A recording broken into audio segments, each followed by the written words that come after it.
मिलती है। चारमुखी योजना, 4 समान दिशाओं में द्वार है। मध्य गुंबद के नीचे सजावटी मुकरनास प्लास्टर का उपयोग किया गया है।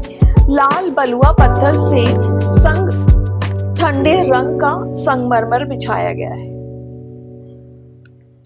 इन मकबरों में कोई शाह नहीं, कोई सुल्तान नहीं सोया है, बल्कि यहाँ दफन है वे शाही सेवक, शिल्पकार और अमीर जिन्होंने मुगल साम्राज्य के बागों का निर्माण किया या बागों को संवारा। यह कब्रों की शांति में उस युग का वैभव गूंजता है। परंतु जब मुगल साम्राज्य ढलने लगा तो ये बाग भी इतिहास के साए में खो गए। फिर आया ब्रिटिश काल। नई दिल्ली की पौधशाला 1911 से 1945 तक इसको ब्रिटिश भारत की राजधानी जब दिल्ली को घोषित किया गया तो इसको यहाँ नई पौधशाला के रूप में विकसित किया गया। आर्किटेक्ट सर एडविन लुटियंस और हर्बर्ट बेकर ने जब दिल्ली की योजना बनाई तो उन्होंने सैकड़ों एकड़ भूमि पर हरे पेड़ों की आवश्यकता थी। 1913 में इस क्षेत्र को आधिकारिक रूप से सुंदर नर्सरी का नाम दिया गया। यह nursery public work department PWD के अधीन में थी। यहाँ से तैयार पौधों का उपयोग किया गया जो राष्ट्रीय भवन, तब उस टाइम पर वो वायसराय हाउस हुआ करता था, India gate, Rajpath avenues, bungalow zone, हरियाली में इस नर्सरी की अहम भूमिका है। ब्रिटिश हुकूमत ने इस क्षेत्र को नई भूमिका दी। अब यहाँ बादशाहों के बाग नहीं बल्कि नई दिल्ली के पौधे पनपने लगे। यह नर्सरी लुटियंस दिल्ली की हरियाली की जड़ थी और ये अंग्रेज बागबान विदेशी पौधों की प्रजातियां उगाते, कनाडाई देवदार, यूरोपियन पाइन और ऑस्ट्रेलियन यूकेलिप्टस। अब भारत स्वतंत्र हो चुका था।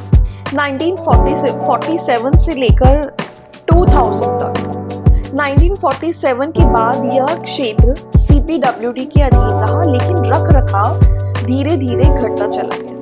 1980 के दशक में यहाँ अवैध झोपड़ियां और कचरे के ढेर लगने लग गए थे।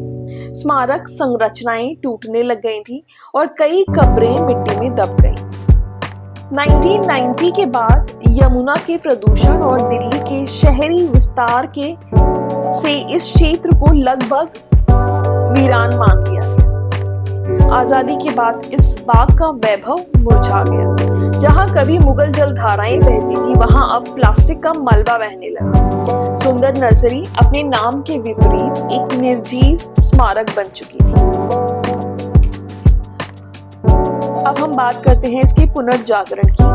आगा खान ट्रस्ट का चमत्कार। 2007 से लेकर 2018 तक Aga Khan trust for culture, AKTC, architecture survey of India, Delhi urban heritage foundation और CPWD ने मिलकर हिस्टोरिक अर्बन लैंडस्केप प्रोजेक्ट शुरू किया। उद्देश्य था सभी स्मारकों का संरक्षण, लैंडस्केप पुनर्संरचना।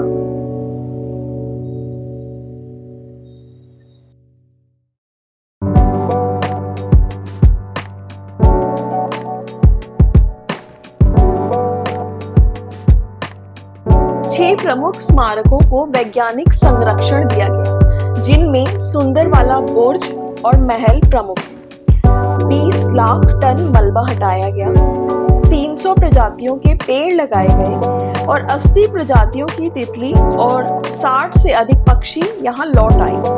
2018 में प्रधानमंत्री नरेंद्र मोदी और आगा खान चतुर्थ ने इसका पुनः उद्घाटन किया। कहा जाता है कि जब पत्थर बोलने लगे तो इतिहास भी फिर से जिंदा हो जाता है। आगा खान ट्रस्ट ने यही कर दिखाया। जहां झाड़ियां थी वहां अब मुगल जलधाराएं बहती हैं। जहां टूटे गुंबद थे वहां फिर से गुंबदों पर चूने की चमक लौटी है। जहां खामोशी थी वहां परिंदों की चहचहाहट गूंजती है।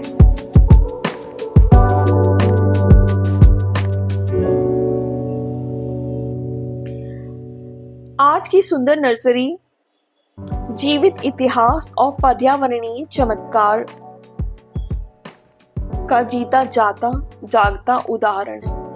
कुल क्षेत्रफल 90 एकड़ है, जिसमें 15 संरक्षित स्मारक हैं।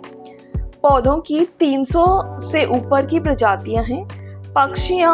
पक्षियों की 80 से ज्यादा की प्रजातियां होंगी। यह यूनेस्को वर्ल्ड हेरिटेज साइट का बफर जोन है। यहाँ हर Sunday Delhi classical music festival और ऑर्गेनिक फार्मर्स मार्केट आयोजित होता है। आज सुंदर नर्सरी केवल पार्क नहीं है, बल्कि एक जीवित इतिहास संग्रहालय है। यह दिल्ली का सेंट्रल पार्क ही नहीं, बल्कि भारतीय शिल्प और पर्यावरण के पुनर्जन्म का प्रतीक है। जहां एक ओर मुगल स्थापत्य खड़ा है, तो वहीं दूसरी ओर आधुनिक दिल्ली की आत्मा सांस लेती है। सुंदर नर्सरी दिल्ली के दिल में धड़कता यह बाग, जहां समय रुककर अतीत को निहारता है। यह प्रमाण है कि इतिहास को प्रेम से संवारा जाए तो वह फिर से खिल उठता है, फूलों की तरह, यादों की तरह और जीवन की राह की तरह। सुंदर नर्सरी, जहां इतिहास, स्थापत्य और प्रकृति एक दूसरे को गले लगाते हैं।